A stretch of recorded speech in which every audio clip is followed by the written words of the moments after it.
एक समय की बात है, जंगल के पास एक लकड़हारा रहता था। वो जंगल में लकड़ी इकट्ठा करता था और उन्हें पास के बाजार में बेचता था कुछ पैसों के लिए। एक दिन की बात है, वो एक पेड़ के काट रहा था। तभी हुआ कि ये गलती से उसकी कुल्हाड़ी पास के एक नदी में गिर गई। नदी बहुत ज़्यादा गहरी थी और वास्तव में तेजी से बह रही थी। उसने बहुत प्रयत्न किया अपनी कुल्हाड़ी को खोजने के लिए, लेकिन उसे वहाँ नहीं मिली।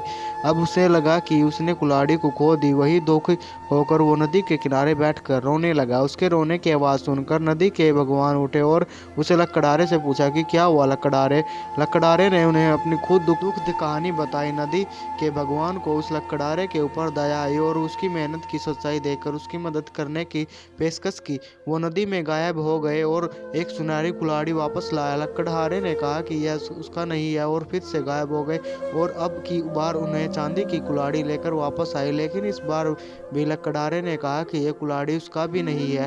अब नदी के भगवान पानी में फिर से गायब हो गए और अब की बार वो एक लोहे की कुल्हाड़ी के साथ वापस आए। लकड़हारा का कुल्हाड़ी देखकर लकड़हारा मुस्कुराया और कहा कि यह उसकी कुल्हाड़ी है। नदी के भगवान ने लकड़हारे की ईमानदारी से प्रभावित होकर उसे सोने और चांदी की दोनों कुल्हाड़ियां उसे भेंट की। सीख हमें इसी कहानी से हमें यही सीख मिलती है कि ईमानदारी सर्वोत्तम नीति है।